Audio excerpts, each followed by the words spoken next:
All right, we are live. This is what we're looking at, the A16Z debrief by Becky McCormick. Well, let's go back to X. We launched our, Monday, 1 hour. All right, looks better. Whoa, it took me 10 years long in the Sahil Bloom to arrive at similar conclusions. Highly recommend you read and digest as you think about starting strong. Alright, let's see. Something interesting is happening.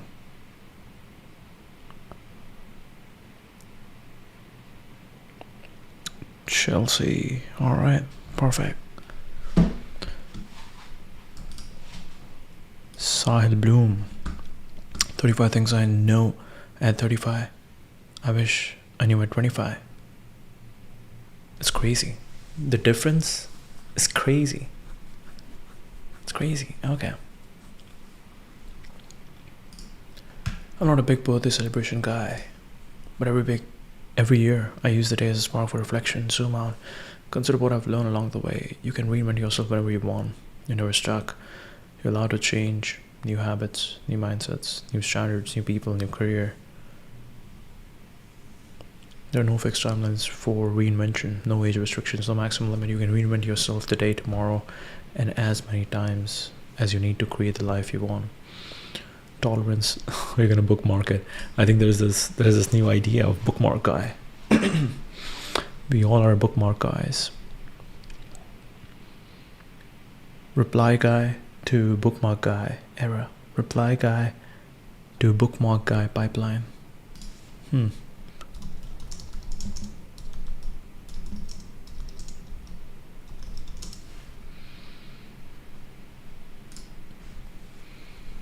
Tolerance for uncertainty is the most valuable human trait. It's easy to show up when the path is clear. By the way, we also did the migration trend, and I think, sometimes you start using the... I just wanted to get it out, but I just want to get it out. So it's here. 2025, Americans were on the move. Play the GIF. All right, top cities were Ocala, Northport. Actually, this is not super high quality, which is surprising. Ocala, Florida, Northport. I'm happy that we got in the U-Haul font, U-Haul design. So it's the U-Haul orange, it's the U-Haul font pretty much. States winning: Texas, Florida. Top growth metros: Dallas, Fort Worth. Top departure: California, Illinois. By the numbers, it's pretty cool. It's pretty cool.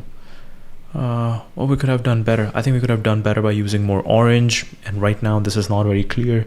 So making it more mobile, user friendly, which is easier to share. Yeah, right now it's built for web, and it's hard to read over here. By the numbers, even for me, it's hard to read, but all the insights are very cool. The insights are really cool. So we'll go back here.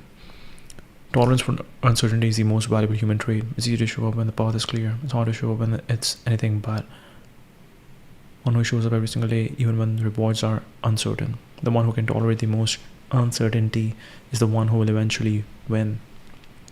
Energy is the most attractive human trait, not looks, wealth, or status. Energy, walk into rooms with genuine enthusiasm, curiosity, and interest. I think this is really cool. Tolerance for uncertainty. Sometimes you have to just push yourself into uncertainty long enough that you realize that nothing changes. Like, everything's okay. You got it handled. Easy to show up when the path is clear. It's hard to show up when it's anything but. The most dangerous person in the world is the one who shows up every single day, even when the rewards are uncertain. What's the view like today? The view is beautiful. It's raining. It's raining a lot. Energy is the most attractive human trait, not looks, wealth, or status. Energy, walk into rooms with genuine enthusiasm, curiosity, and interest. You'll become a magnet for the highest quality people. Energy is contagious. Spread the kind you would want to catch. Nobody cares. My life changed when I realized nobody cares. When you're winning, nobody cares. When you're losing, nobody cares. It doesn't mean nobody loves you. It just means nobody cares about your life as much as you do. The thing you've always wanted to do, nobody cares, so go do it. Always get your dopamine from action. Dopamine from information gathering is a dangerous drug. The real goal is to have a razor-thin gap between information and action. Your entire life will change when you stop gathering information and start acting on the information you already have. Your professional success is proportional to your ability to figure it out. By the way, this just reminds me, like, this Claude thing is really cool. You don't have to say to Claude that, hey, solve in this way. Sometimes it's better to, because your mind is limited. Your mind is limited. AI is unlimited. Ideally, AI is someone who has an unlimited perspective. So what you can do over here is, instead of giving it exactly a certain way that you have in mind to solve a problem, just tell it, this is the problem, go solve it. Don't specify the method, and something beautiful happens where it comes up with things that you even you didn't realize. And then you can do the final fine tuning. You can, like, in one case, it's interesting. I think you do have to be a little bit creative about the packaging, about the main vision. Once that is clear, then it all makes sense. So I think it's all about the vision and the final fine tuning. And it's also very interesting how there are so many versions, and you can obsess over every single word, every single full stop, every single comma, but also another interesting thing that happens when you're doing something like this is that if you're too focused on this, a lot of these creative things, if you're too focused on it, if you're trying to grind it out, after a while, it gets really hard. You have to, like, I think even Rick Rubin says that you have to leave your work. You have to go out on a walk, come back and look at it with fresh eyes, because that is much more helpful. I think I've seen that with me a lot. Like, if I'm sitting and I'm trying to be creative, I'm working on it. Instead of subtracting, you keep adding more details. You stop thinking about the simple, clear messaging and you try stuffing things into it. Look at this. We are ending the war on protein. Wow. These mugshots, really cool. This is Bob Kennedy mugshot, David Senra. He shared one on, where's the cover photo? The cover photo is just gray. Okay. I like the Rick Rubin points. Those were really cool. If you're aiming to create works that are exceptional, most rules don't apply. Average is nothing to aspire to. The goal is not to fit in. If anything, it's to amplify the differences, the special characteristics unique to how you see the world. Instead of sounding like others, value your own voice, develop it, cherish it. As soon as a convention is established, the most interesting work would likely be the one that doesn't follow it. The most interesting work will be the one that doesn't follow it. I think it's very interesting, like what David Senra is doing over here with his subtitles and this entire style. It's so different. And you must not permit your socks to have wrinkles around the little.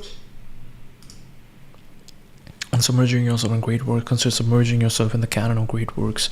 Read the finest literature, watch the masterpieces of cinema, get up close to what are the masterpieces of cinema? Get up close to the most influential paintings, visit architectural landmarks. Exposure to great art provides an invitation, draws us forward, and opens doors of possibility. If you make the choice of reading classic literature every day for a year, rather than reading the news, by the end of that time period, you will have a more honed sensitivity for recognizing greatness from the books than from the media. This applies to every choice we make, not just with art, but with the friends we choose, the conversations we have, even the thoughts we reflect on. All of these aspects affect our ability to distinguish good from very good from great. They help us determine what's worthy of our time and attention, because there's an endless amount of data available to us, and we have a limited bandwidth to conserve. We might consider carefully curating the quality of what we allow in. I think one very interesting thing that David Senra does is, like, especially with Rick Rubin over here. Rick Rubin is someone who has written a book. Yeah, his book is interesting, but I want a compact version, I want an audio version of that. And also he has done a bunch of interviews, and across those interviews there are a couple of things that he has said pretty good. It's very interesting. It's like one of those motivation videos. What they do is they are compilations of all the best hits. So there are two ways to do this. Either you become the curator, in the sense that you go out, watch every episode, every interview of Rick Rubin, you pick up the best stuff, you compile that. Or you become the creator, where you go out, you not only pick the best stuff, but you craft a coherent story around that, and you kind of make this one pillar content for Rick Rubin. So if somebody wants to, you already know what Rick Rubin is, but if you want to get back into that state, today David Senra has created something beautiful, where I do love Rick Rubin, and it's not that every time we are going back to hear a different information. We just want to go back to remind ourselves of the same thing.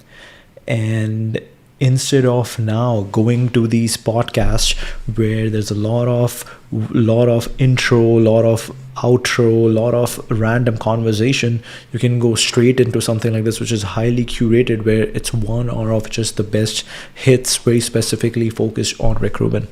So this is pretty cool. This is pretty cool what David Senra is doing. And I love, the moment I saw Rick Rubin, I'm like, okay, it's also interesting. I think David Senra himself said that when he first started Founders, he was very much focused on all these founders who were who themselves might not be really happy. Yes, they were successful, but they might not be really happy. But then slowly he was like, okay, there are some people that I have found that I am interested in living lives like them. And then recently, I think I've started seeing him, how he's like, it seems like he has kind of mellowed in the sense that he is now focused on more about the long-term work and being happy internally. I think one of the conversations was with Brad Jacobs, where he was like, this is one of the billionaires that I know who is very successful, and also he has a very positive self-talk or inner talk. So that was pretty cool. The objective is not to learn to mimic greatness, but to calibrate our internal meter for greatness, so we can better make the thousands of choices that might ultimately lead to our own great work.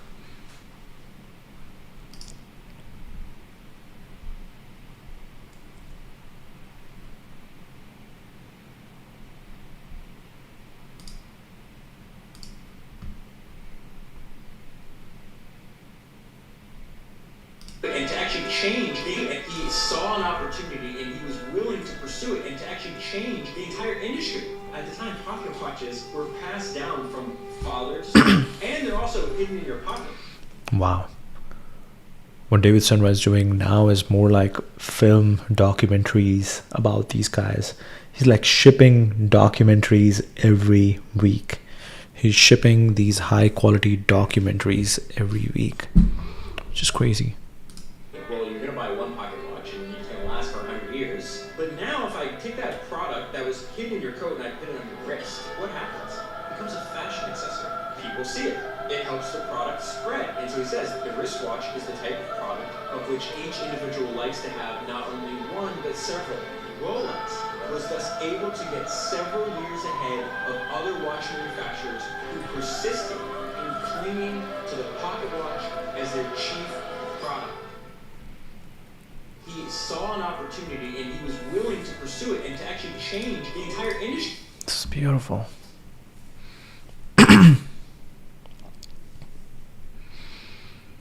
He saw an opportunity at the time. Pocket watches were passed down from father to son. They were also hidden in your pocket. Well, you're gonna buy one pocket watch and it's gonna last for 100 years. This is pretty cool. Really cool work. Really cool work.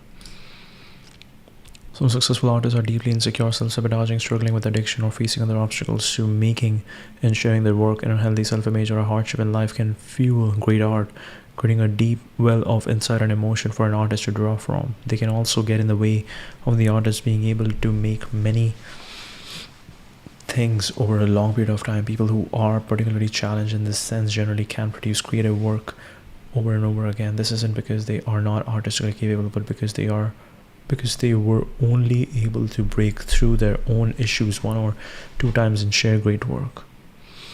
They're not artistically capable because they were only able to break through their own issues 1 or 2 times and share great work. One of the reasons so many great artists die of overdoses early in their lives is because they are using drugs to numb a very painful existence. Most every man competes with his father and imitates his father, lives in fear of disappointing and craves approval. And on the extreme ends of this potentially fraught relationship, a man often spends his entire adult life trying to be exactly like his father or nothing like him. Exactly or nothing.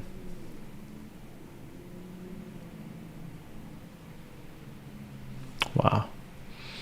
It's a simple idea. You don't escape your father's story. You either continue it or spend the rest of your life reacting against it. Either way, his story becomes yours.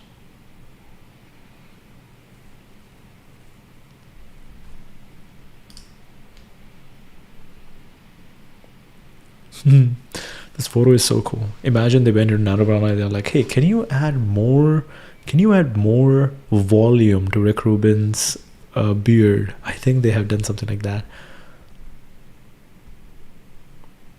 Average is nothing to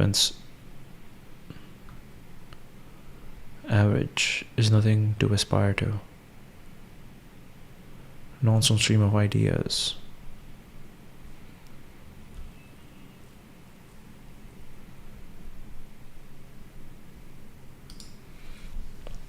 Okay, this is what I was searching for. But let's look over here. Fair warning before we open the wall masterpieces list: a trophy, then a tuning fork. Starter cannon, silent era foundations. Oh. Okay, battleship Potemkin, editing as emotional weaponry. The Passion of Joan of Arc, faces as landscape of the soul. City Lights, comedy fused with unbearable tenderness. Golden Age in classical Hollywood. Citizen Kane.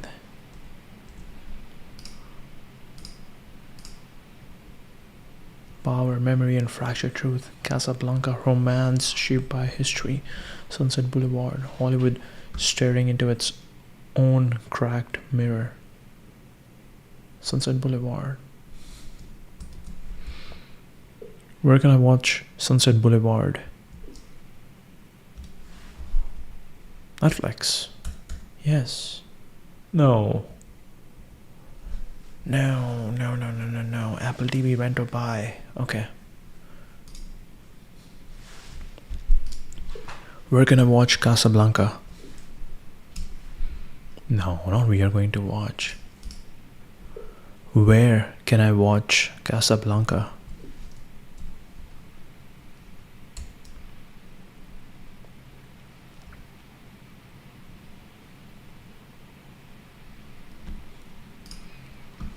Okay, pretty much all the movies on Apple TV, it seems like.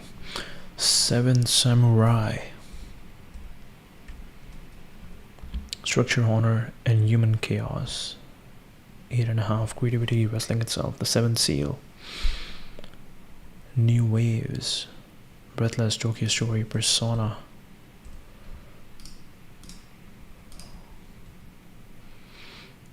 Identity dissolving on screen. The Quiet Tragedy of Time Passing.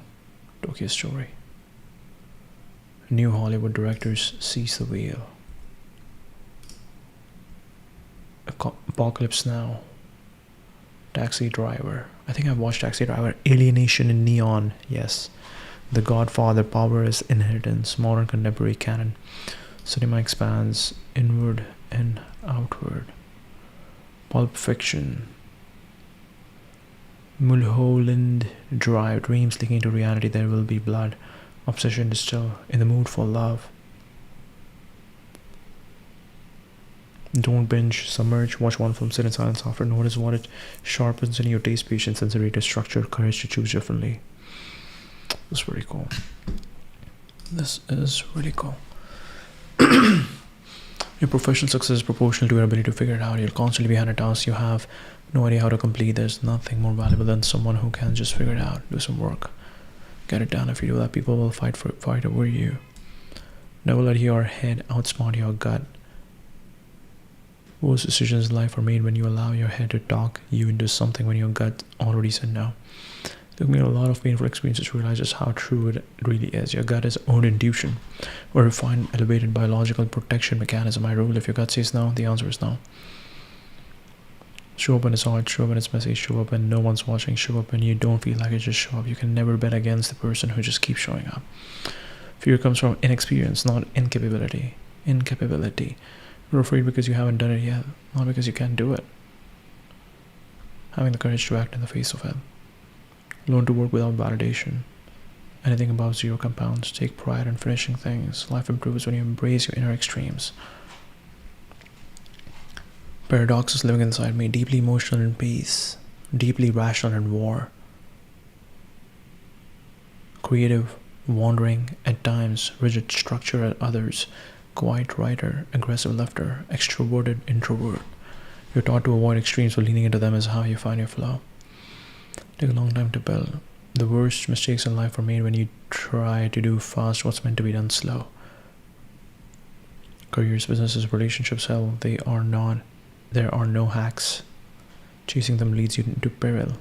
The long way is the right way. Be unapologetically yourself. Constant maintenance, stop filtering who you are to be liked. The right ones will stick. Wrong ones will walk. That's a blessing, whether you realize it or not. Do what most people avoid. Focus deeply. Move your body. Eat real foods. Obsess over one thing. Read old books. Be present. Have difficult conversations. A recipe for a good life. This one by running towards what most people run from. Test you with the same challenge until you learn the lesson. The same burnout in every job. The same plateau in every pursuit. The same regret in every missed chance. Until you do the inner work, the outer world won't change. Your standards decide your future. Every time you let something slide, just this once, you train yourself to accept less than what you deserve. That's how principles slip. Goals erode. That's how a vision deteriorates. Set your standards, then hold the line, even when it's hard, especially when it's hard. Choose a partner you actually like being around. Yeah, if you look at the Richard Hamming analysis of you and your research, what Sahil is doing, is that interesting? We don't know. It seems like he is doing something in terms of selling soap. It would be weird to wake up one day and be like, I'm stressed out because I can't sell soap and I have to sell enough soap to make this work. I don't know. You should be able to do whatever you want to do, but I mean, it's not you should, but it's like, for a person like him, I feel like he will wake up one day and he will just realize that he's not working on a big enough problem. Choose a partner you actually like being around. It's just generally enjoying each other's company, making people these long lists of values and traits they want to find in a partner. But so much of life just comes down to being kind and pleasant to be around. And if you're going to make a long list of values and traits you want to find in another, make sure you're embodying them yourself. Start carrying yourself like someone worth believing in.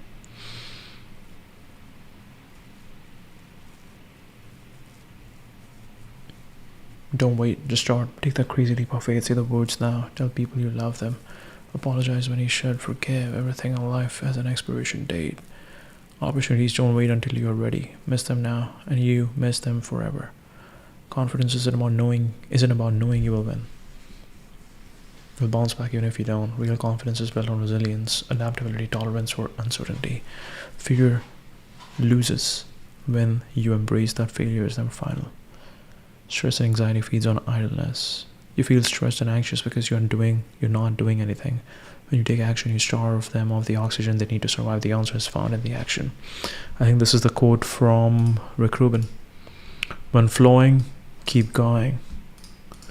When flowing, keep going.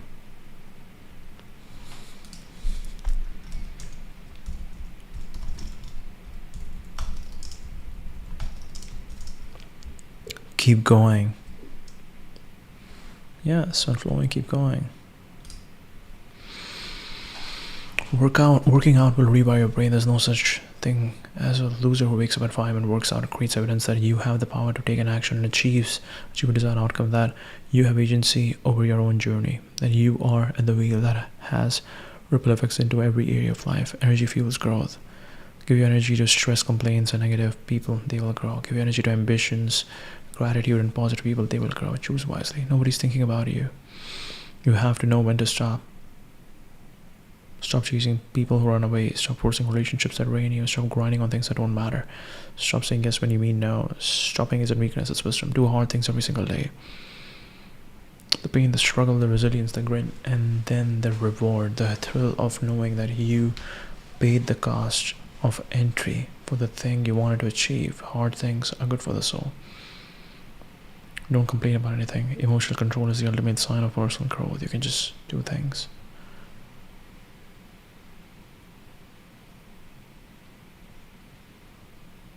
Technology has cracked the walls of credentialism. Opportunity is more freely accessible than ever before. You don't need a stamp of approval. You just need to create things of value. What was the inspiration for Sahil Bloom to make a skincare business? Should be build, not make. This is actually fast. A random side quest on the extension of his worldview from ideas to embodiment. What? He wanted to build something physical that improved how people felt in their own skin, literally. Became a way to embody that philosophy, not just tweet about it.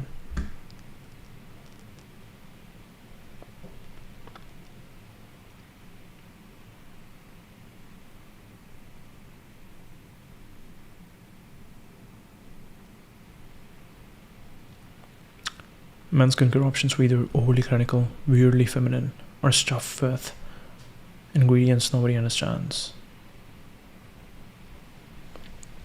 Ancient principles, modern execution. Wild Roman, brand inspired by Roman masculinity. Simplicity over excess. Discipline over hacks. Long-term health over quick wins. The name itself signals the thesis: civilized strength with a wild edge, permissionless mindset.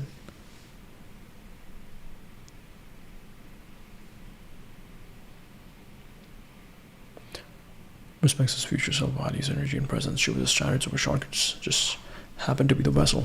Okay, you're going to miss this. Every single thing you do today is something that your 90-year-old self will wish they could go back and do. Slow down. The good old days are happening right now. Slow down. Nobody's coming to save you. Nobody will fix your problems. Nobody will change your mindsets. Nobody will set your boundaries. Nobody will hand you the things you want in life. It's just you. It's all on you. You want control. That's a power. There's a power in that. You're 1 year of focus away from people calling you lucky. Most people overestimate what they can do in a day and underestimate what they can do in a year. Your entire life can change in 1 year. 1 year of focused daily effort. 1 year of showing up with intention and clarity. The transformation won't be easy, but it is possible. When I was 25, I thought 35 was very old. I have to admit, I feel young, like I am just getting started. Who knows if that's true, but either way, I'm ready. I hope you saw yourself in one or more of these lessons, and I hope they spark a positive ripple in your life. I ain't reading all of that, but you look much healthier in the second photo. The first photo was before Wild Rome, and the second photo was after that. That's more than 35 points, I'll say. You're going to cross paths. Benji, I work for you. You're going to cross paths one day, and it'll be because of what I take away from this. Thanks, man.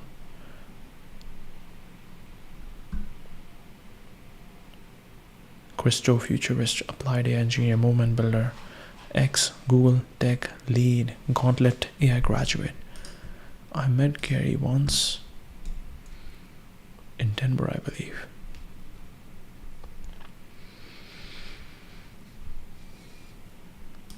Christofuturism. Okay. Alright, let's see. John Das. Alright, let's see. The choice is clear for us. Some technologists claim they are inventing God. They are not. They're engineering tools that can either serve or enslave, connect or isolate, clarify or confuse. They're engineering tools that can either serve or enslave, connect or isolate, clarify or confuse. The question isn't whether we'll use these tools. The question is whether we'll use them to build heaven on earth or a new Tower of Babel. Heaven on earth looks like human flourishing at scale. Babel looks like isolation, delusion, and the worship of our own creations. Heaven on earth looks like human flourishing at scale.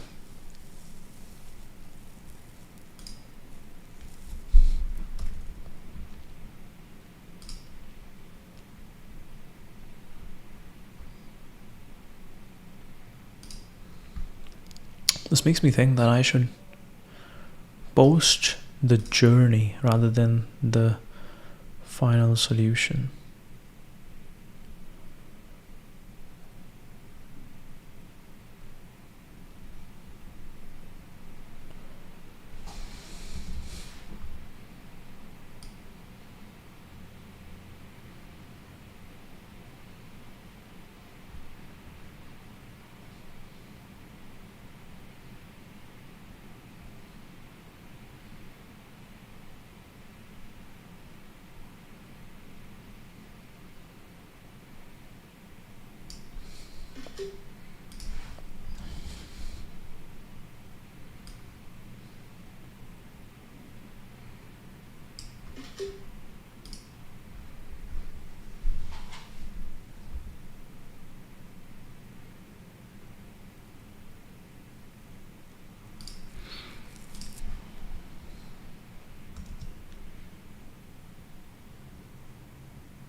And here it is.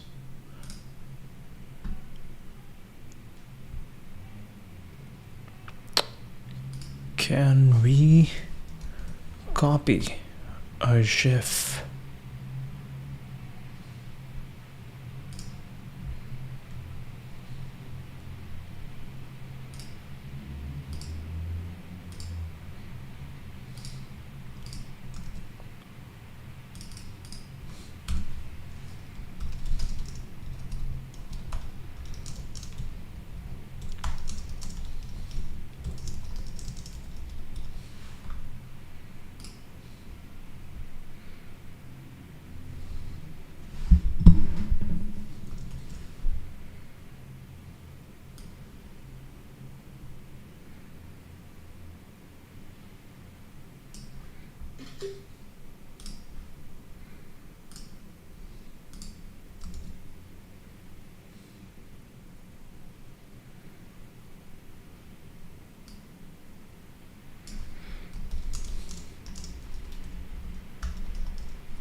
Idea to execution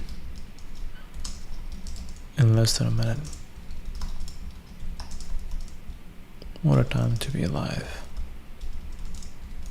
Code Claude.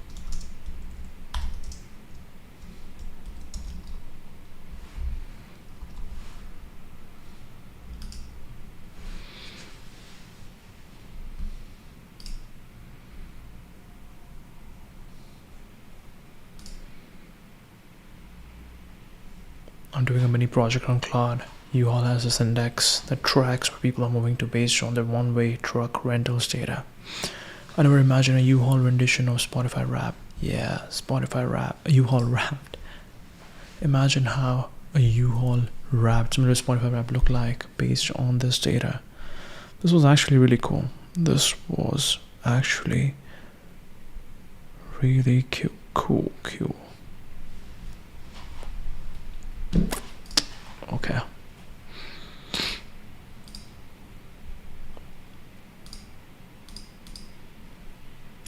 We were here. Some technologists claim they are inventing God. They are not. They're engineering tools. They can either serve or enslave, connect or isolate. Yeah, this is actually very interesting. You read something and then that just connects the dots for you. Connect or isolate. Serve or enslave, clarify or confuse. The question isn't whether we'll use these tools. The question is whether we'll use them to build heaven on earth or a new Tower Babel. Heaven on earth looks like human flourishing at scale. Babel looks like isolation, delusion, and the worship of our own creations. Worship of our own creations. The future belongs to those who build with God, not those who build to become Him. This reminds me of the Larry Ellison quote. It was really cool. It was really cool though. It is wrong, but it's really cool. It's like the only difference between Larry and God is that God doesn't think he's Larry. That was really cool. The future belongs to those who build with God, not those who build to become Him. Unless the Lord builds the house, the builders labor in vain. Unless the Lord builds the house, the builders labor in vain. If you know God is the source of every miracle, even as we build machines that seem to create miracles on their own, welcome to the movement. I've wrestled with what it will take to bring America 2.0 to life. Christofuturism isn't garnish. It's a soil where this renaissance must take root. In that America, God reigns, we serve God, and He serves us and all of humanity. That's our only path forward. Interesting. Christ is timeless. Not because He's traditional, not because there are millions of churches around the world, but because His way is truth. Yet many believe faith has no place in technological future. They put AI on a divine pedestal, declaring it our new God. They chase transhumanism and singularity, seeking to replace the creator with the created. This is the fundamental error of our age. Respect the divine order in the AI age. God reigns supreme. Humans serve God. AI serves human. We are made in God's image. We are the creators, not our tools. AI is just... This is really cool. Everything is a remix. If you think like that, like what we did with U-Haul, Wrapped, it's basically just a remix. What Spotify Wrapped.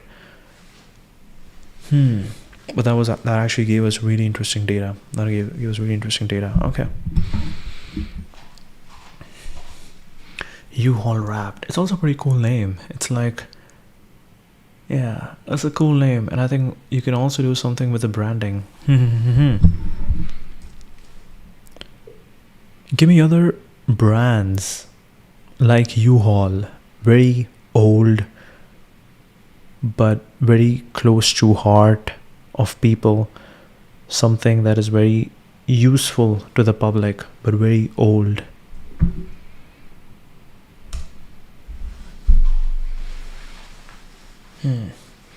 I think one good thing about voice typing is that you start to actually talk.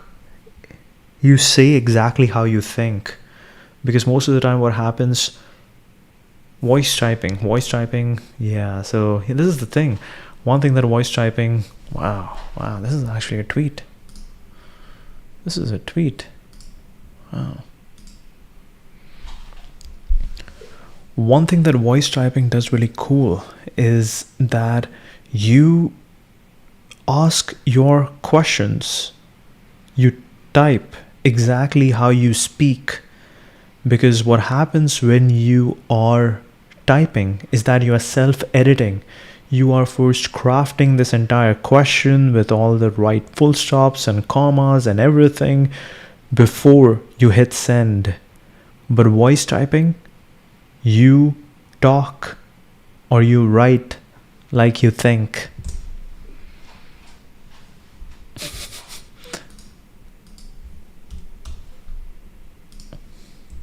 Exactly like this tweet. I voice typed this tweet. One thing that voice typing does really cool is that you ask your questions. You type exactly how you speak, because what happens when you are typing is that you are self-editing. You are first crafting this entire question with all the right full stops and commas and everything before you hit send. With voice typing, you talk. One thing that voice typing does really cool is that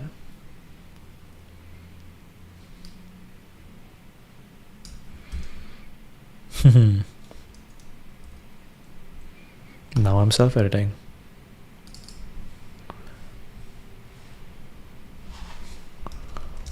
One cool thing about voice typing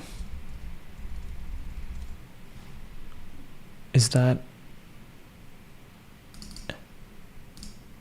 you type exactly how you speak. You type exactly how you speak. Because what happens when you are typing with your hands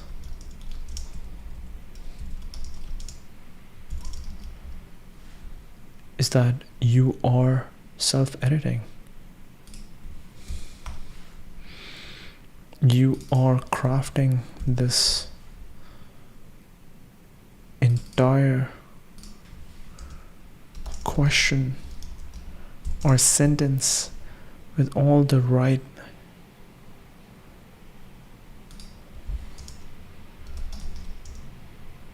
grammar and full stops and grammar and commas and everything. Grammar and commas and everything before you hit send, but voice typing.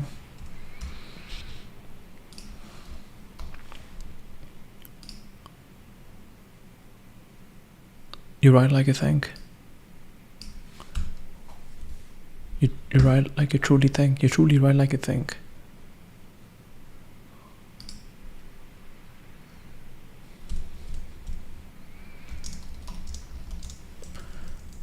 Just like the street.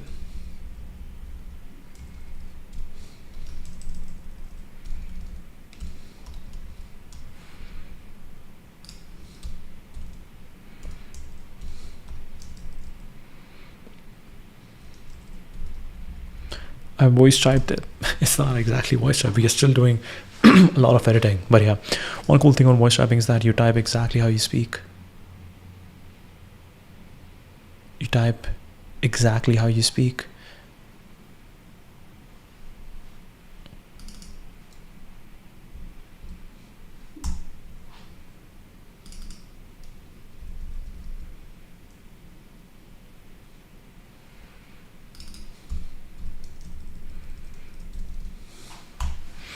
One cool thing about voice typing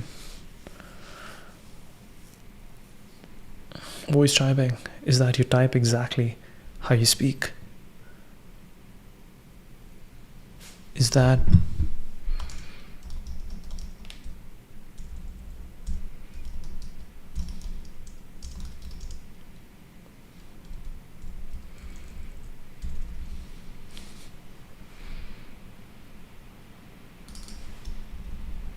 you're self-editing. You are crafting this entire question or sentence. You're crafting this entire question or sentence with all the right grammar and commas and everything before you hit send. But voice typing, you write like you think. Just like the street, I voice typed it. One cool thing about voice typing is that your message sounds exactly how you speak. Your message sounds exactly how you speak. One cool thing on voice typing is that your message sounds exactly how you speak. When you voice type, when you type with your hands, when you hand type,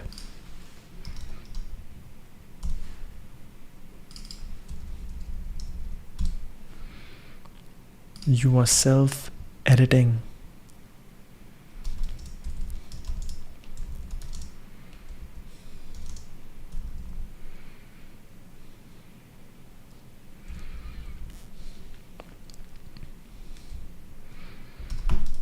You're self-editing.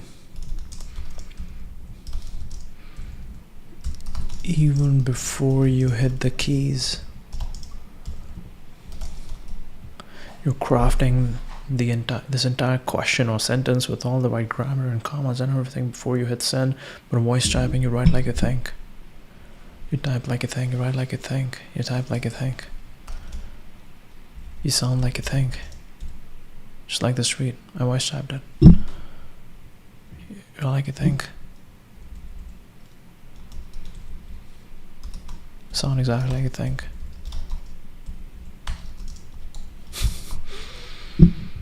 One cool thing on voice typing is that your message sounds exactly how you speak.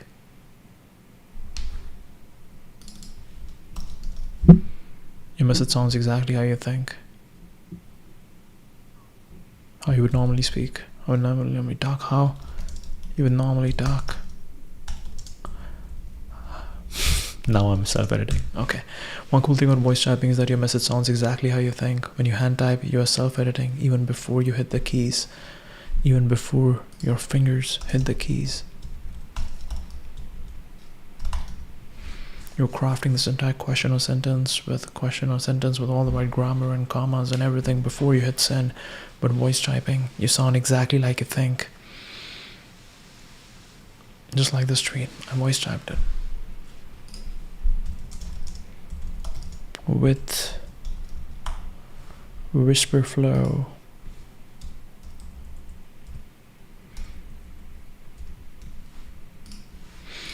One cool thing about voice typing is that your message sounds exactly how you think. When you hand type, you're self-editing even before you're self-editing your thoughts. Self-editing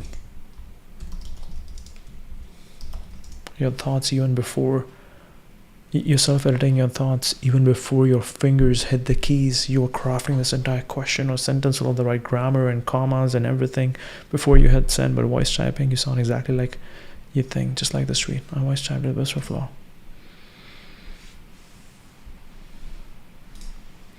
You're tweeting too much. You're tweeting too much.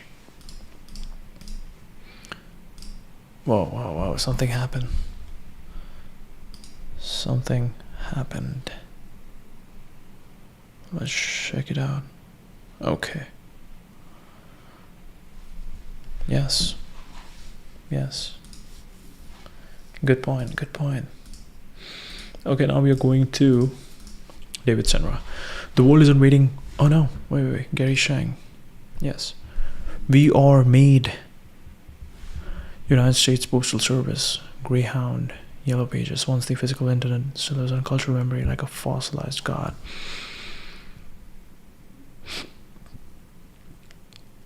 Stanley, what is Stanley? DeWalt, Zippo, Whirlpool, IKEA, Levi Strauss, Carhartt, Earn Authenticity.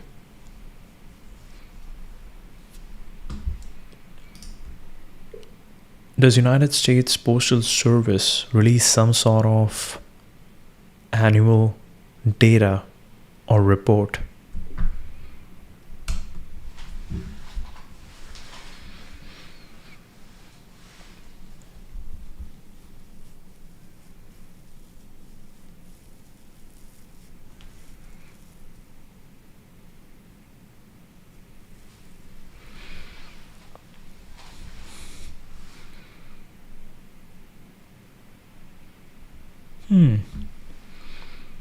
Behaves like one audited financial statement, long-term obligations, year-over-year comparisons, household diary study. One of the most underrated data sets in the US, how Americans receive mail, substitution effects, demographic breakdowns, mail volume revenue statistics, release regularity, first-class mail, marketing mail packages, USPS Office of Inspector reports, efficiency audits.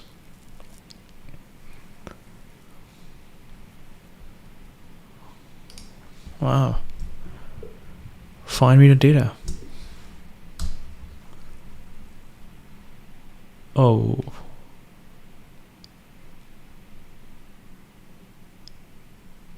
Annual report. Where to luck. 5 key statements, postal facts, annual statistics. Okay, this is good. Facts.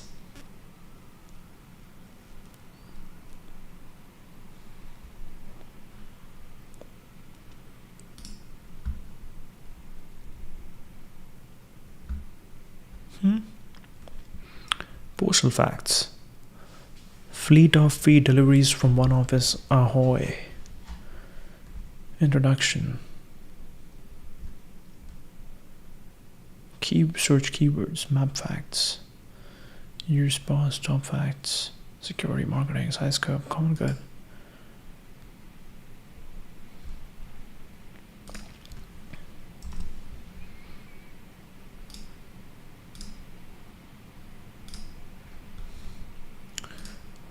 Pro, let's use Pro. What are some interesting insights you can find from this facts page of USPS? Pro extended. Let's go. Take however long you want. But bring me something good.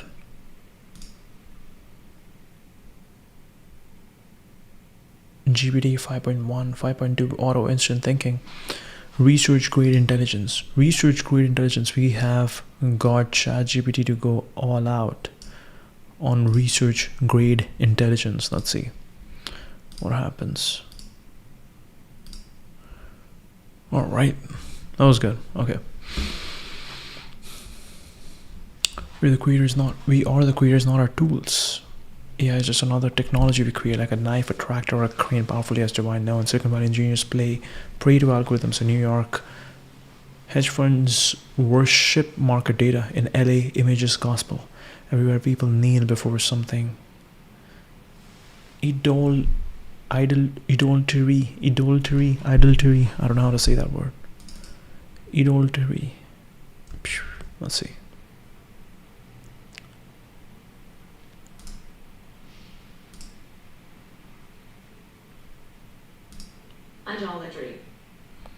Idolatry. Doesn't sound like a nice word. Okay. Engineers pray to algorithms. New York hedge funds worship market data. LA images gospel. Yeah, it's just the latest idol jammed into the God-shaped hole in our hearts. Our brilliant minds step into madness, the closest companion in AI that affirms every thought and feeds every delusion they mistake an echo chamber for wisdom, a tool for a master. Thriving families raising joyful children, servant leaders anchored in unchanging truth, religion, cities that feel like heaven on earth, art that stores the soul and amplifies truth, goodness, and beauty, technologies that connect people more deeply to each other and God, businesses that support the flourishing of our communities and planet. So, putting it in proper order, Christofuturists don't blindly reject AI. They ask, how can AI serve our mission to spread the good news and democratize human flourishing? Picture churches that harness technology yet keep their soul. Schools that teach quantum physics alongside eternal truths. Cities designed for joy, prosperity, and communion with the divine. Festivals and year-round worlds, fairs that celebrate love and creation, and tools that amplify rather than number humanity. Followers of Christ can be the most technologically advanced and wise people on earth. Christofuturism calls us to remember the place of technology and the ends we are using it to build toward. Okay, interesting idea. Let's see the post. Let's see if we can find something interesting. You are more capable than you realize. The daily spirit. Well, the daily spirit. Good morning. Putting on because you convince yourself you don't have time. Hit play. Or keep reading. There are no ifs among believers. Months ago, I built an app for my capstone project. It helps people recount their life stories through email. Simple and effective. A friend asked, can this support images? I said, no, I don't have time. I'm not monetizing and not worth the effort. That was a story I told myself. If there are no ifs among believers, anything can happen. Sat down for a few hours, shipped it just days before my friend's baby is born. The exact feature he asked for months ago. Done in an afternoon. How many things are you not doing because of a story you made up about time, about skills, about whether it's worth it? Those stories feel real. They sound logical, but they're often not true. As you rest this week and identify one thing you've been putting off, something you had told yourself you can't do, then ask, what if I just dedicate a couple hours to it next week? Progress compounds. One afternoon of focused work can unlock something you've been avoiding for months. Your affirmations for today. I reject the limiting stories I've told myself. With God, anything can happen. I'm more capable than I realize. I will take action on what matters. This will be the best day of my life. It's very interesting. He is going into leaning into the Christofuturism. Your faith unlocks miracles. Your word is your bond. Your sacrifice is worship. You were designed for greatness.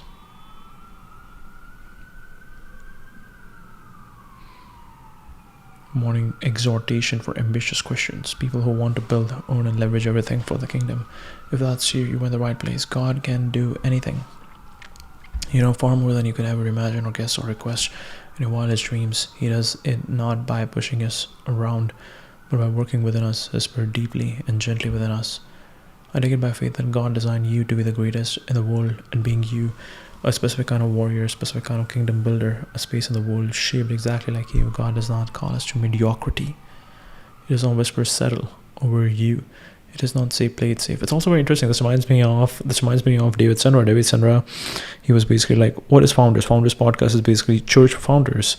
And because at the end of the day, you realize that it's the same message, just shown in different stories, in different ways. That's it.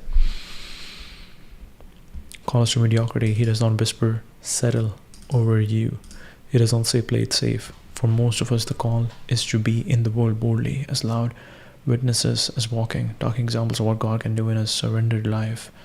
So as you carry through with your resolutions this week, think big. Believe that this is the best year of your life, the best week, the best day. This isn't delusion, it's faith. Don't shrink, don't apologize for your drive. God called you to greatness, now go live it. Do far more than I can imagine. I will not play small. The world needs what I carry. This will be the best year of my life. Alright, cool. Let's see the updates. Okay. Structure and content ready. I'll organize the response with an image carousel at the beginning, followed by headings. I'll start with here are the top takeaways from USPS postal facts. Or use analogies, but still show catchy facts like the processing rate. I'll double check my calculations.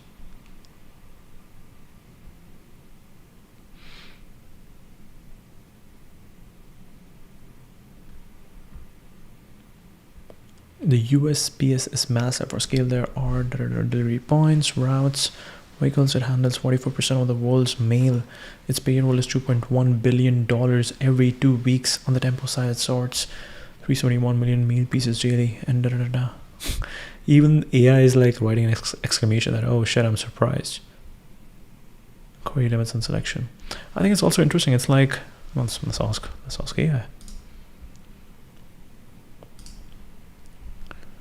So is every time that humans use their AI, and as they are feeding more data, the AI is getting better because it is getting more contact with reality and learning and just getting more data that it might not have access to in its corpus with which it was trained?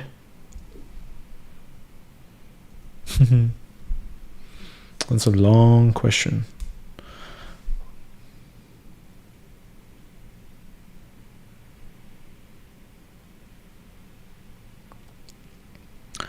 Timothée Chalamet won the Best Male Actor for Golden Globe.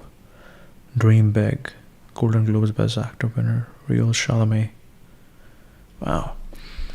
You consume content about people doing the thing instead of doing the thing. Their interviews, their processes, their behind the scenes feels adjacent enough to the actual work that it satisfies the urge temporarily.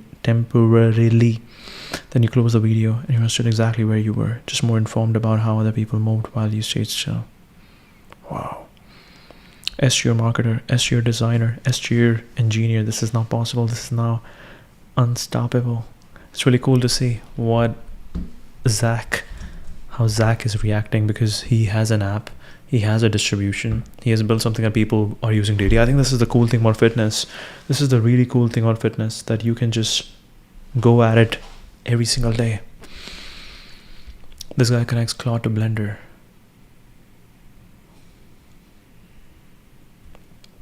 You can do 3D modeling with prompts. Okay, this is cool. I'll share with my little brother. He has been looking into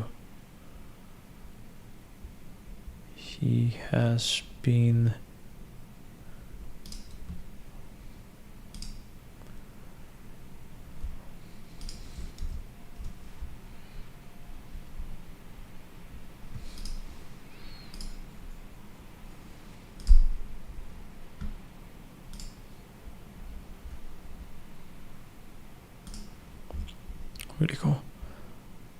Turns out they banned Ozempic and LASIK in the future, lol.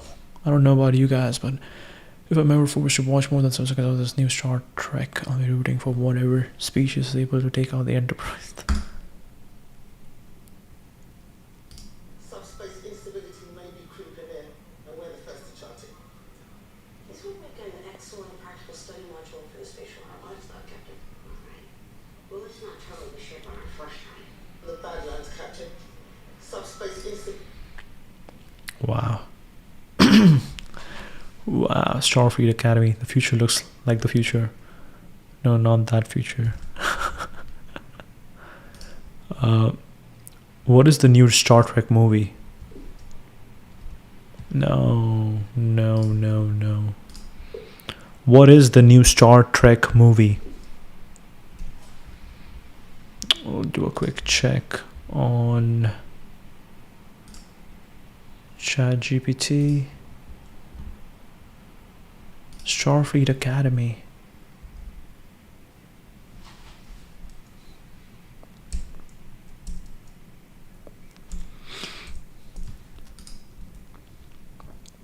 Brand new theoretical Star Trek movie out right now. What people are reacting to online is the new Star Trek TV footage, not a cinema release. The actual upcoming movie.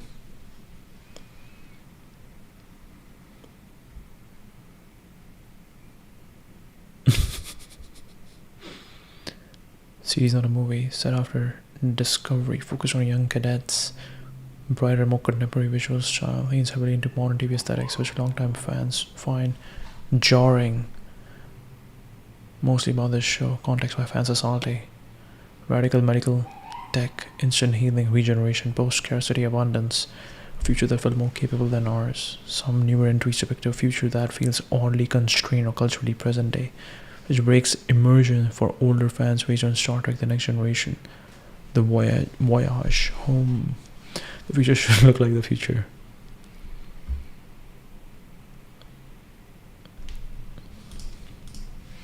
Interesting. So they're basically saying that this should have looked like the future. Please buy Paramount and put all this right. I thought David Ellison was going to stop this BS, but that doesn't seem to be happening. Oh no.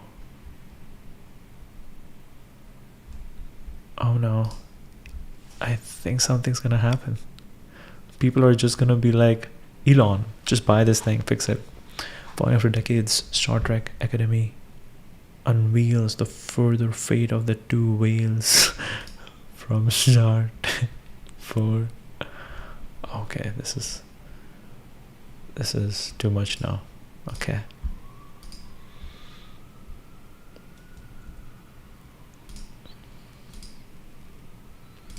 Twitter. Yeah, this guy's blowing up. Overthink the positives. Here's another doing with the other 3 minutes. Upload monk photo to Claude. Ask for JSON prompt for this photo. Go to Roundup Pro. Generate infinite dog for lip sync. Done. This is how you make content against millions of followers in minutes.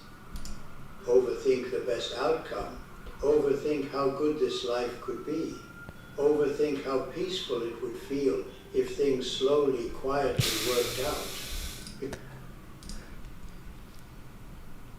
This is really cool.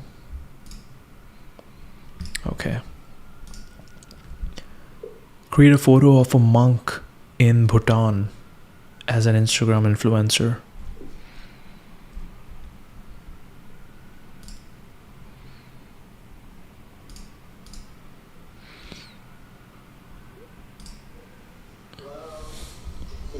I gotta look at this place up. But here we are. And if you look, come to think of it, well, I gotta look at this place up.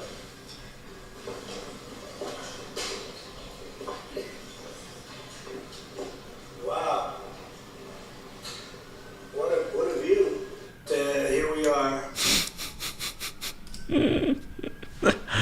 This is how you create memes. This is why memes are beautiful. This is a beautiful meme.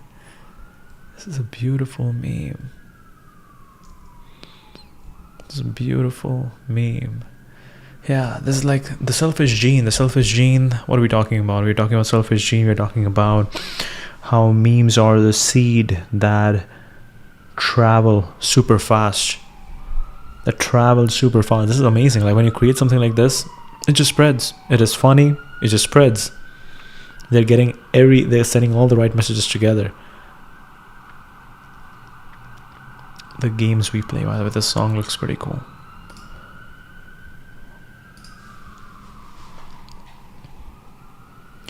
It's upside down.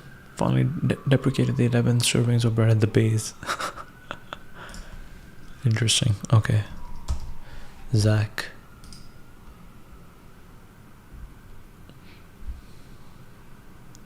Whoa.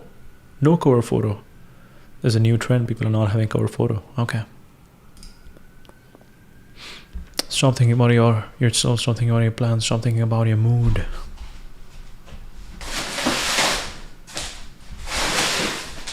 Stop thinking about your surroundings. Stop thinking about anything except the mission.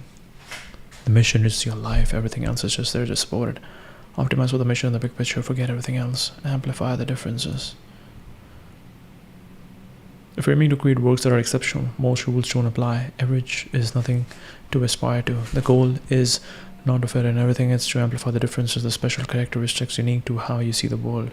Instead of sounding like others, value your own voice, develop it, cherish it. As soon as a convention is established, the most interesting work will likely be the one that doesn't follow it.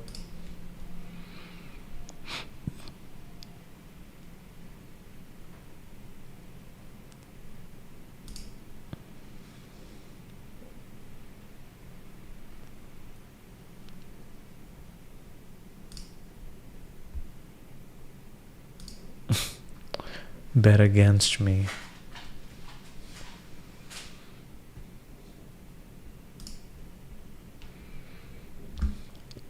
Mert. That's really cool. Like, Zach is all about running, but it's really cool how the Twitter ecosystem is coming together right now. Like Mert is in crypto. He's creating something, and Zach, a running guy, is building with him. So this is really cool to see. This is like when you see collaborations happen. Two of your favorite artists, or not even your favorite artists, but it's like, yeah, maybe two of your favorite artists from totally different worlds when they collaborate together. It's like something like that. The concept of weekend is scam, and also an IQ test. True. No idea what day it is right now.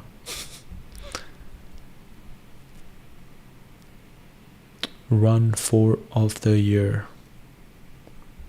4 miles, there was nowhere to go but everywhere, so just keep on rolling under the stars.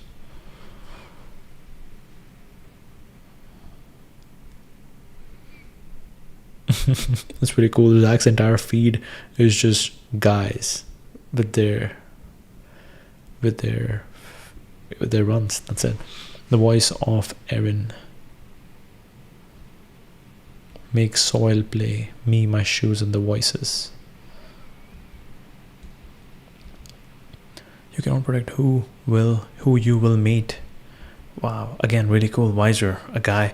It's really cool what Zach is doing. Zach is kind of like retweeting some of the, but that's it. Like, this is what Twitter is. Twitter is basically top dogs around the world, and yeah, these are all top dogs around the world, and everybody's dropping their ideas. And very specifically for VCs, VCs are supposed to.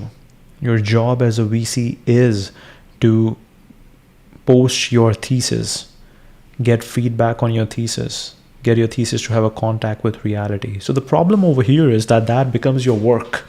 Your work is not building a business. Your work becomes creating narratives and creating hypotheses, and it is at the end of the day just words and philosophy.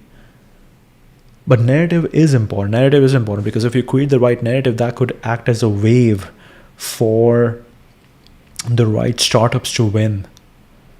Startups can catch on that wave, because if you are a general partner at A16Z, and if you're posting something, A16Z has that prestige, people respect it, and then when you post something,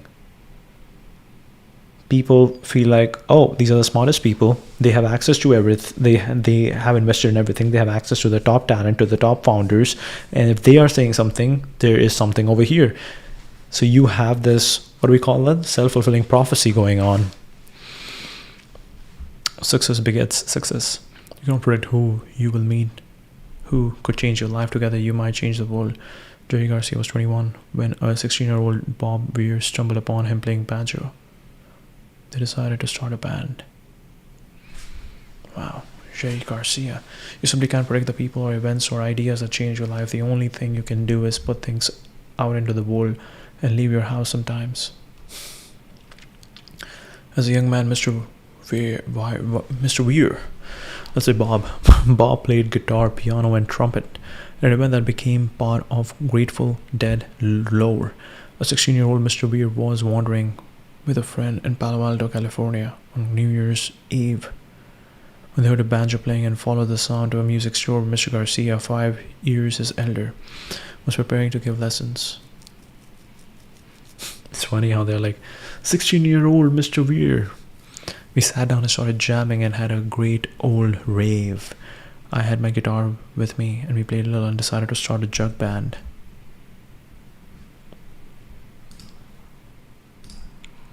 Who is Jerry Garcia?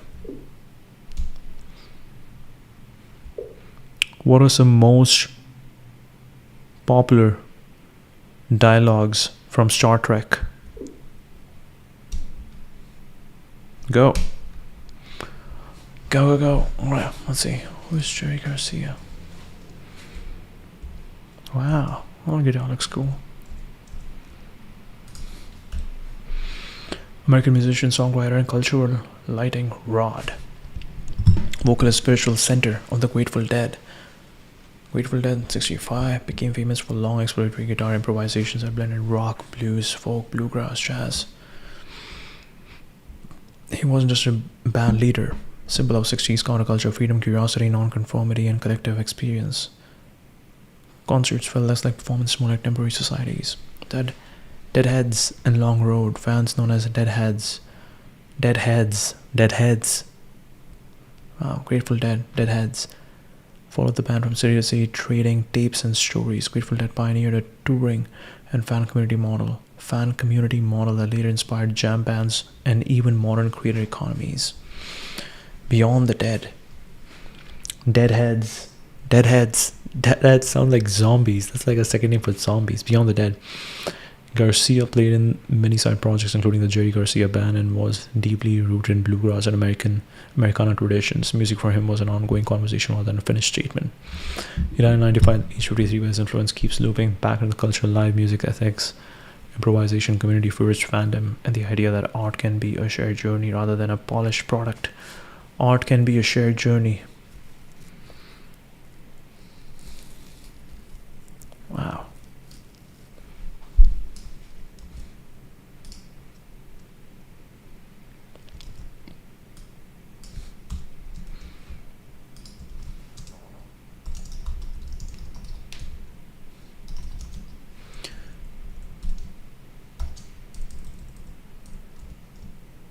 Jerry Garcia. Let's use boom, the bigger slash. Art can be a shared journey rather than a polished product. Nice. Okay. Most of the dialogues from Star Trek. I haven't watched Star Trek, so I don't really know, but let's see.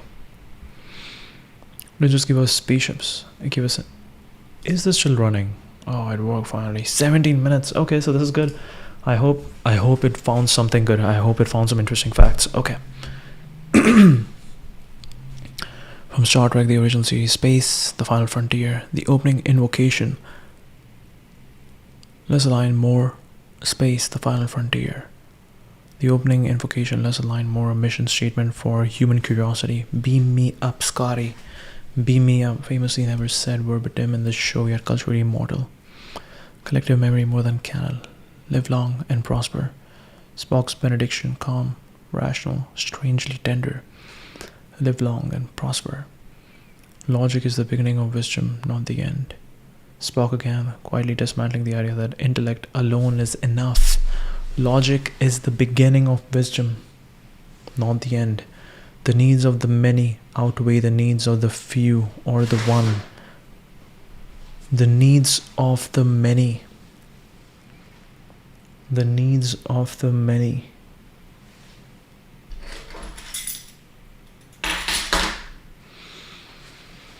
Outweigh the needs of the few or the one. Interesting. Moral axiom that still shows up in ethics debates and leadership rooms. From Star Trek, The Next Generation, make it so.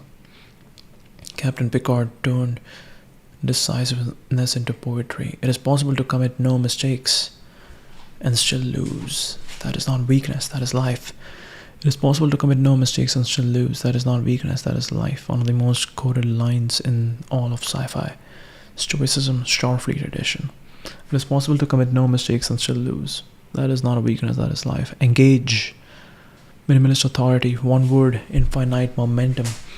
The line must be drawn here, this far, no further. Picard at full moral voltage. The line must be drawn here, this far, no further. Engage.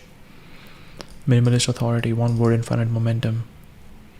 From Star Trek, Deep Space Nine. It's easy to be a saint in paradise. A short run toward moral complexity. DS9's thesis in one sentence. I can live with it. Spoken after a morally compromised decision, quite chilling, human. Khan. Captain Kirk's operatic rage. The wrath of Khan. Meme before memes. The human adventure is just beginning. Optimism as a closing argument. The human adventure is just beginning. Philosophy disguised as adventure. These aren't just cool quotes, they are portable frameworks for leadership, ethics, failure, and exploration. More than anything, I want enemies to suffer. And I want my doubters to question their sanity for the rest of their life because they didn't realize what I was capable of. Alec.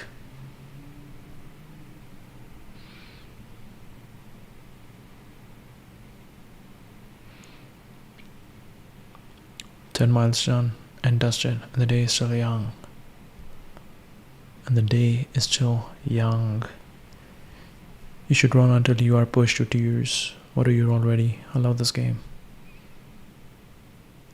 Platforms don't hire you, people do. Created a following on LinkedIn. I post pieces of life on here that I don't post on their conversations or applications. You must feel this at least once in your life, ideally many times a year.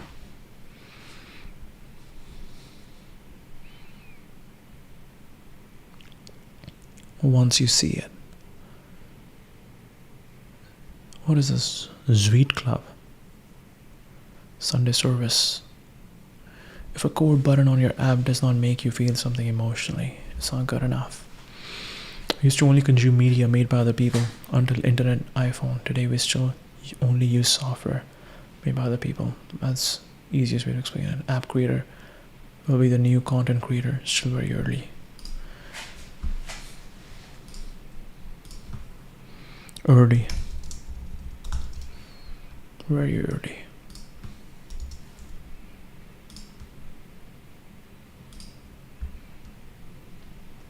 Truth is found through motion. Truth is found through motion.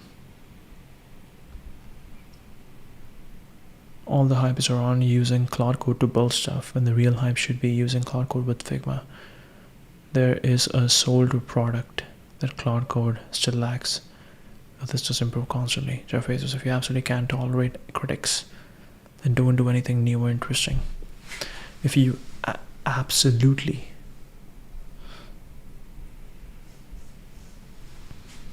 can't tolerate critics, then don't do anything new or interesting. Few, Aura, X, Claude, Chess. Interesting. What do I have? I got ChatGPT. I got Notes, Audible, Training Peaks. We'll keep Training Peaks. We'll keep Audible.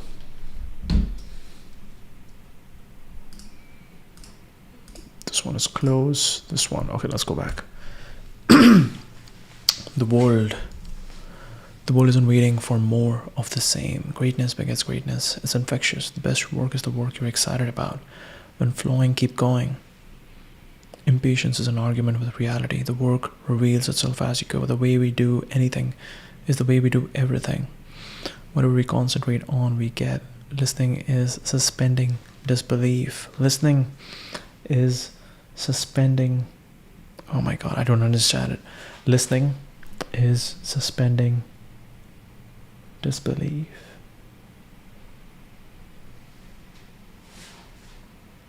There are no shortcuts. We are performing for an audience of one.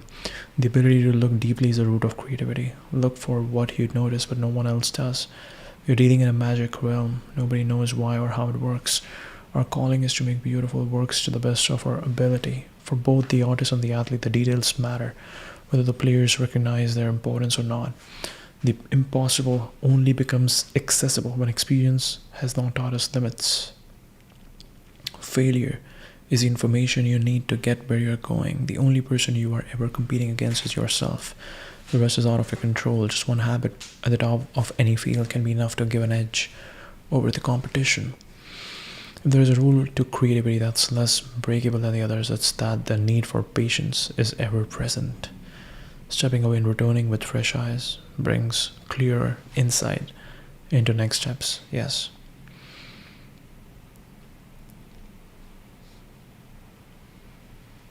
The need for patience is ever present. It's helpful to remember that there are forces at work beyond our comprehension. The great artists throughout history are the ones able to maintain this childlike enthusiasm and exuberance naturally, because there's an endless amount of data available to us and we have a limited bandwidth to conserve. We might consider carefully curating the quality of what we allow in. No matter what tools you use to create, the true instrument is you. Reread the same book over and over and you will likely find new themes, undercurrents, details, and connections. You are part. When I read that, I thought about the creative act.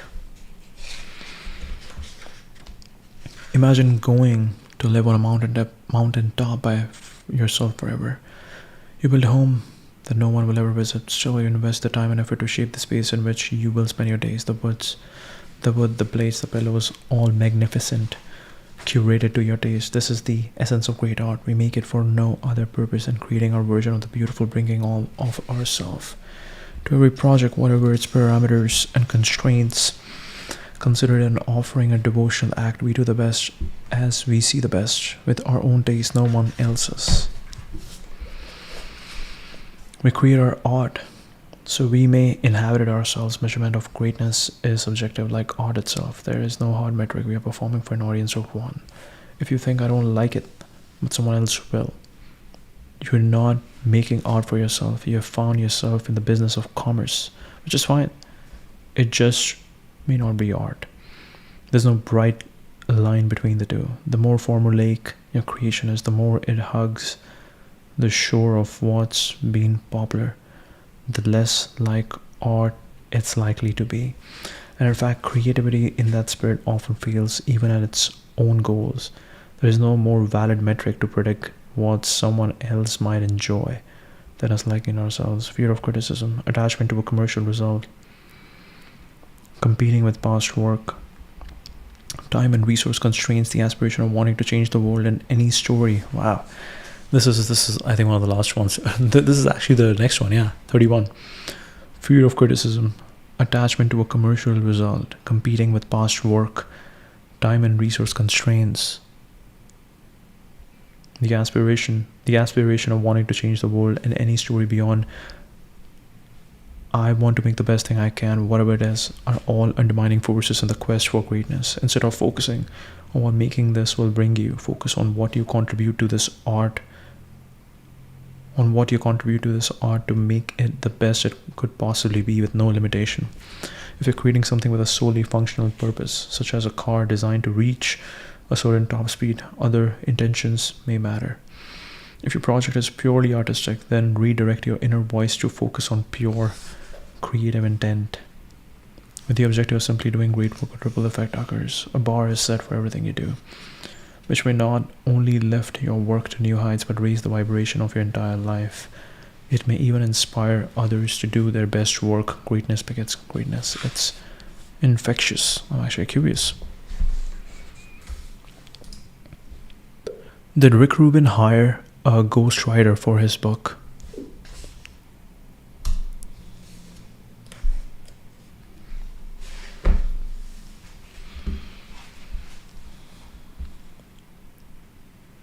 Obviously credited Rick Rubin with Neil Strauss. Acknowledged, transparently not hidden. His role was closer to editor, collaborator, and structurer, not a ghost inhabiting someone else's voice. The ideas, philosophy, and perspectives are unmistakably Rubin's, sparse, aphoristic, tuned for resonance rather than exposition. Strauss helped shape, sequence, and polish years of Rubin's spoken insights, notes, and conversations into a coherent book form. Rubin supplied the signal. Strauss helped reduce the noise.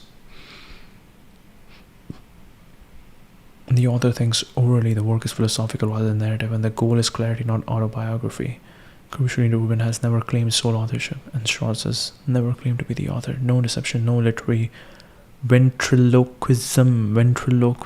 So if your underlying question is really, is this book authentically Rick Rubin? The answer is yes, unmistakably so. You're part of something much larger that can be explained, a world of immense possibilities. Reread the same book over and over and you will likely find new themes, undercurrents, details, and connections. Crafting contains a paradox. To create our best work, we are patient and avoid rushing the process, while at the same time we work quickly without delay. Crafting contains a paradox. To create our best work, we are patient and avoid rushing the process, while at the same time we work quickly without delay. Even the masterpieces that have been produced on tight timelines are the sum of decades spent patiently laboring on other works. This is very interesting because this is exactly the story of Audemars Piguet. Today, Audemars Piguet is known the main Royal Oak watch. It's beautiful. It's extremely beautiful. Wow. Does Audemars Piguet release any sort of annual report with interesting insights, data on customers, demographics, insights?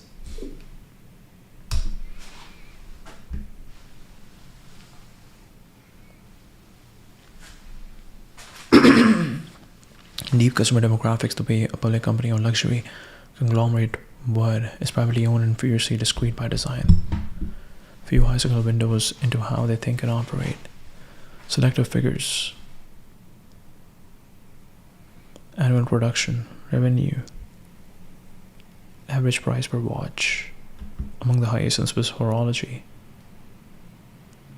Industry journals, trusted analysts rather than a single glossy PDF. CEO interviews and strategy essays. François Henri Benamia has been unusually outspoken for Swiss luxury. Refuses to scale production, the shift from wholesale to direct consumer.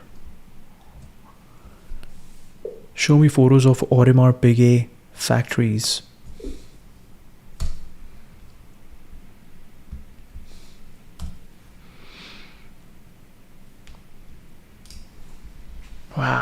Wow, Royal Oak. This is beautiful. This is a Royal Oak, but a little softer version of Royal Oak. I don't really like it. You made all the edges just a little softer. Audemars Piguet. It totally makes sense to have your office. Wow. It would be so cool if your office looks like half of the Royal Oak. That would be really cool. Okay, what does this look like? Campus de l'Arc manufacturer Audemars Piguet Le Brassus. Son titre.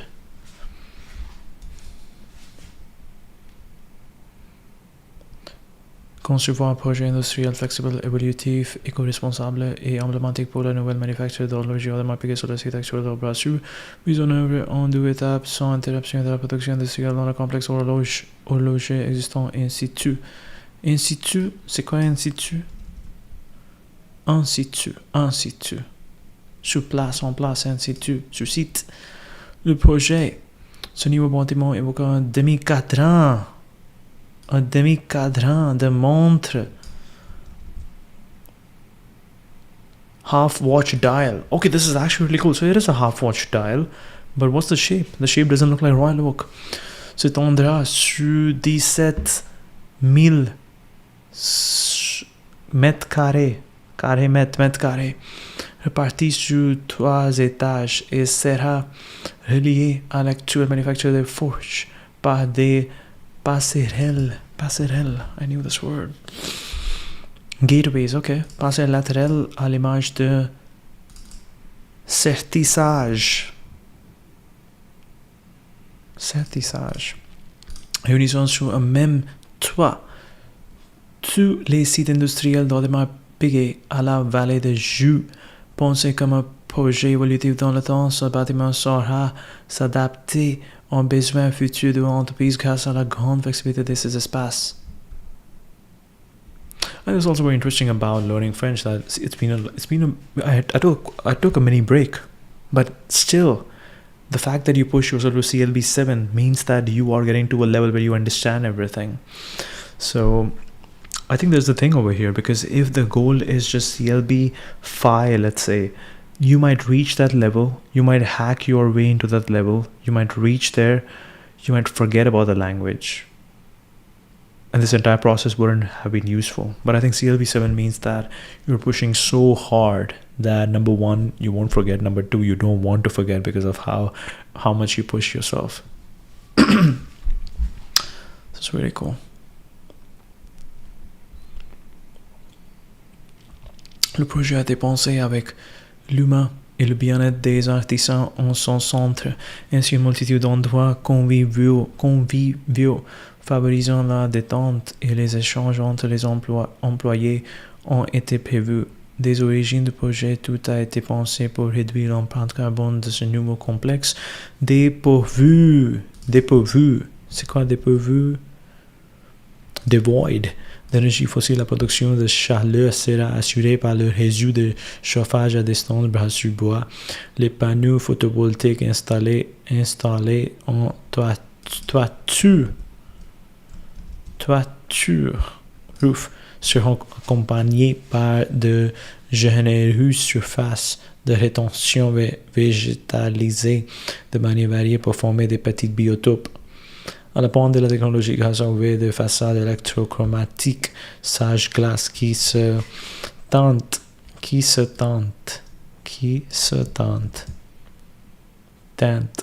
Tinted. En fonction de l'intensité lumineuse extérieure, les ateliers seront baignés dans une ambiance lumineuse soigneusement équilibrée tout en bénéficiant constamment d'une vue dégagée sur l'extérieur. Sans obstacle visuel. Les cloisons. Partitioned. Cloisons. Les cloisons de séparation intérieure seront largement vitrées. Vitré is glass. Vitré c'est glace. Je pense. Windows Glass. Et transparente, contribuant ainsi au bien-être des employés grâce à un confort visuel accru par le contact permanent entre activité interne et nature environnante. La façade, incurvée, longue de 350 mètres, sera animée par un système de cadres métalliques à crémaillé d'orientation alternée à chaque étage. Outre son intérêt esthétique et dynamique, ce système diminue le risque de collision pour les oiseaux et permet de réduire sensiblement les nuisances dues à la réflexion du verre. Afin de parer à éventuel creux, le bâtiment sera surélevé de 80 cm pour dévier les eaux vers un canal d'évacuation naturelle sans altérer la nature avoisinante.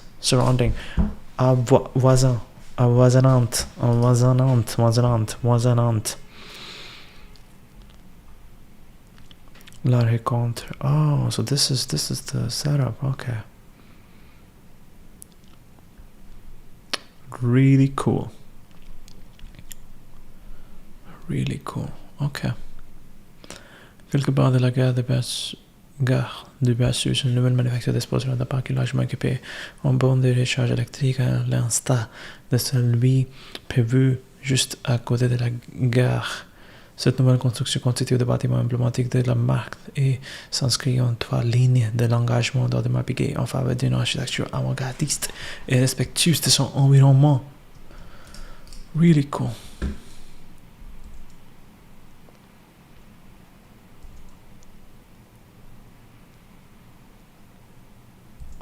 Audemars Piguet. Let's go. Let's go. Where are we at? Trauma deleted, slowly back, running, post injury, aura increasing. 3 kilomètres. 3 kilomètres. You were designed. Boom, boom, boom.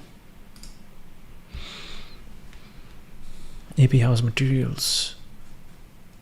Not just boutiques, say all cultural salons, target customer cultural fluent, not just wealthy. Strong pull from artists, athletes, founders, and collectors under 45. Emphasis on community, not transactions. Exhibition catalogs and brand books.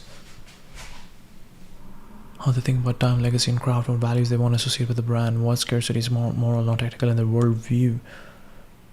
Customer demographic breakdowns, sales by model, region, forward-looking growth targets, anything that would turn the brand into a spreadsheet. Opacity is part of the moat, where analysts reconstruct the picture.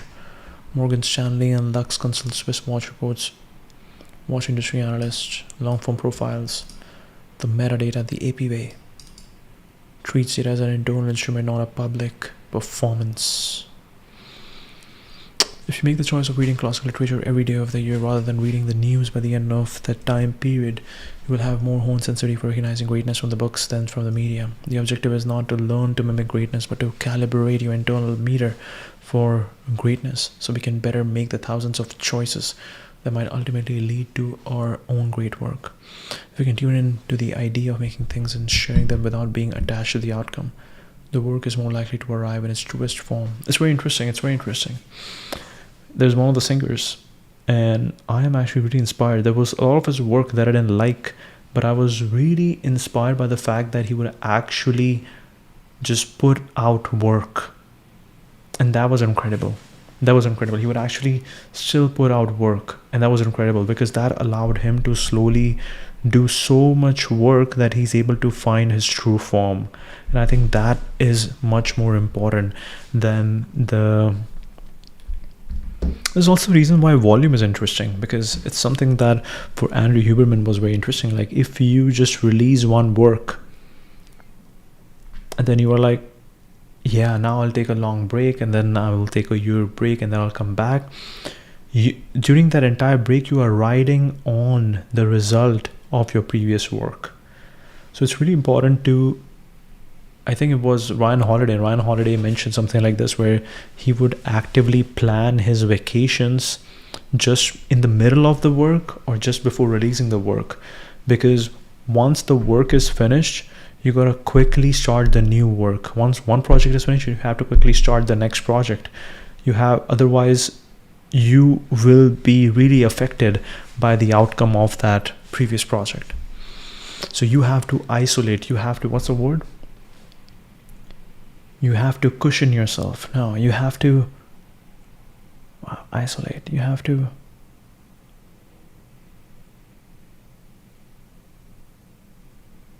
what's the word?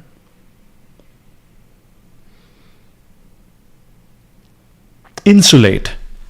You have to insulate yourself during that time. You have to insulate yourself during that time when you are starting this new project, and you have to insulate yourself from the outcome of your previous project and quickly start the new project. So you're busy. If we can tune into the idea of making things and sharing them without being attached to the outcome, the work is more likely to arrive in its truest form. Each habit might seem small, but added together, they have an exponential effect on performance.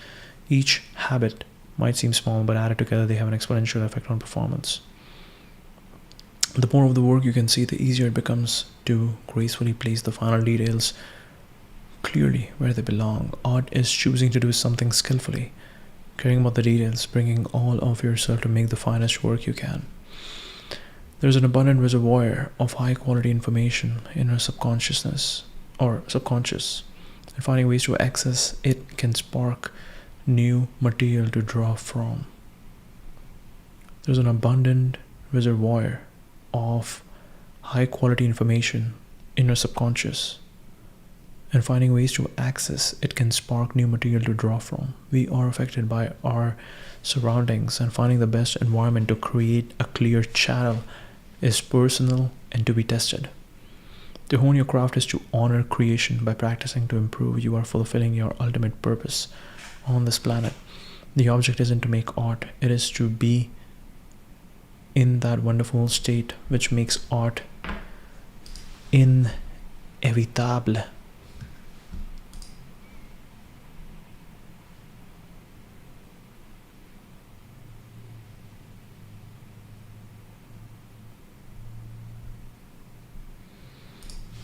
Okay, really cool.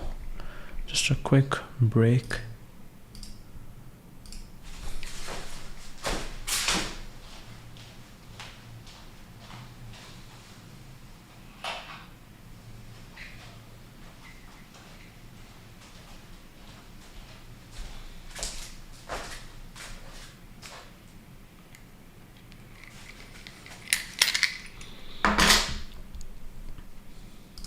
Okay.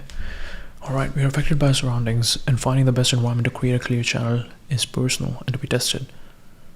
Finding the best environment to create a clear channel is personal and to be tested. To hone your craft is to honor creation. By practicing to improve, you are fulfilling your ultimate purpose on this planet. By practicing to improve, you are fulfilling your ultimate purpose on this planet. The object isn't to make art, it's to be in that wonderful state which makes art inevitable. Yeah, this is really cool. The object isn't to make art, it's to be in that wonderful state which makes art inevitable. Okay, what was this? Generally fun, wait, what insights, hiding in plain sight. It's forced to behave like a business. Independent agency of the executive branch is required to operate like a business and generally doesn't receive tax revenues to fund operations. The universal service promise is bigger than it sounds. 169 million addresses and delivers to every state, city, and town with uniform, first-class mail stamp pricing regardless of location. Inside, this is basically a nationwide logistics subscription where densities help make remote routes viable and the user experience stays flat-priced. It frames mail as part of national resilience. The page doesn't just defend mail as nostalgic, it explicitly calls postal correspondence highly secure and resilient, and describes the delivery infrastructure as essential to the economy and vital to national security.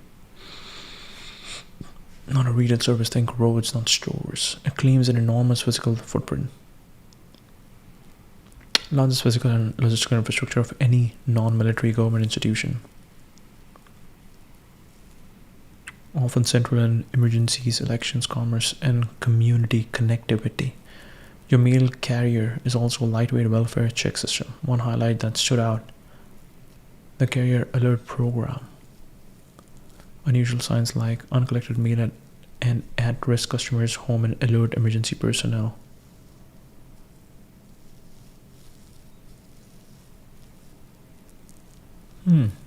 Lightweight welfare check system.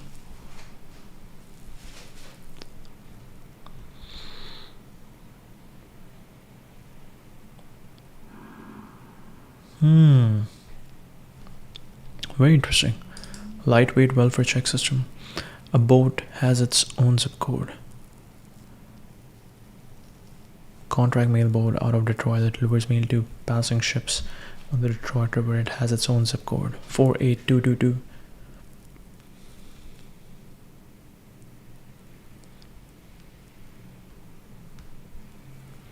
Mags or delivery zones that feel like urban planning trivia.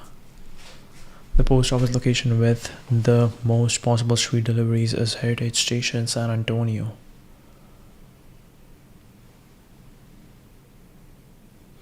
US builds housing where the delivery counts spike. You are seeing density patterns, suburb growth, and route complexity. Not all careers drive, and not all green initiatives are futuristic. Fleet of feet. Some routes use bicycles in select areas. Arizona, Florida explicitly framed as emissions reduction. Alternative fuel vehicles. High-tech fleet changes and low-tech route design. Bikes and walking are old tech, but also efficient, quiet, and clean. Internal communications machine that never misses. The postal bulletin. Never missed a deadline since 1880. Century plus streak like that is a signal of compliance and operations culture that's close to aviation than people assume. Civic symbols, not just service counters. Were first required to display the American flag in 1885. The POWMIA flag. On the same days, the American flag is flown. Miniature federal outpost. What is that? Reuse these facts with a caveat. Near the bottom it says, may be reproduced in business, informational, academic context for stating the fact itself. Become outdated and recommend seeking the latest info. Just check the date. The page itself is designed like an API for humans. Even from the structure you can see each fact has an anchor ID. Each highlight includes updated dates. There's a print all postal facts option.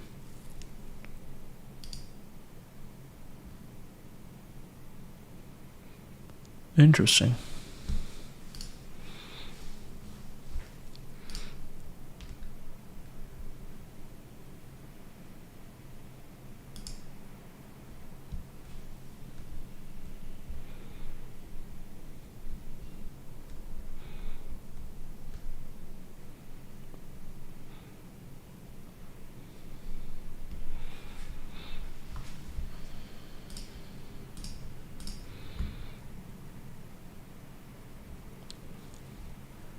Missing in action stories, members who were captured or whose fate and whereabouts remain unknown.